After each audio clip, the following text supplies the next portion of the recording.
Hi everybody, it's Italukin.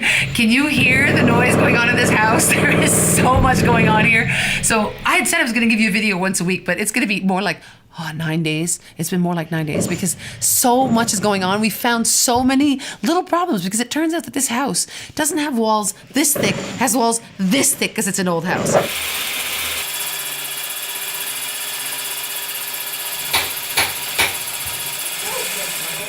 And it turns out that the electrical, issues that I thought were going on in the tiny house, well, no, they're not connected to the tiny house. They're connected to my entire house. So in fact, we've got to solve it for everything. So, that's part of the surprise, right? Part of the fun. But it also means that so much happened. We discovered that I had some door that was connected to nothing in the wall, not insulated. There was a mouse in the wall. There were wires that are apparently connected to absolutely nothing, that are just kind of there.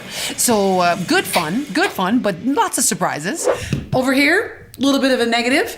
I thought this was an insulated wall, and it was so great. So we cracked it open, and no, it's not.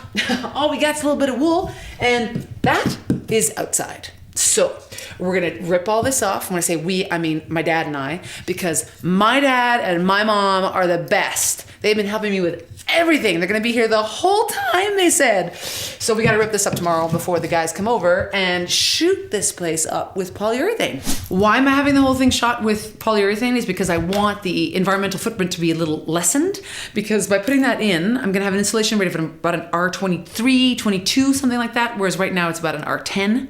So it's gonna cost me a little bit more upfront, but I've always said in my clips that it's important to do things that are better for the environment in the long term. So obviously, if I'm paying a little more, it's gonna be worth it in the long run. So we're gonna do that for the whole place. Another surprise.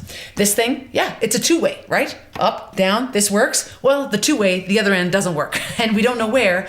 Oh, wait, it goes through the ceiling. We have to rip up the ceiling, which was not in the plans, but it's part of the plan now. This week, my whole objective was that I was gonna introduce you to my designer so that you could get a sense of where we're going with this and how we're gonna reduce what I own and reduce what I use and reduce my consumption. But I can't talk to you about her this week because there's too much I wanted to show you about what happened and what didn't happen and how things are moving along. So you'll meet the designer next week. Thanks a lot for tuning in. See you soon. Bye.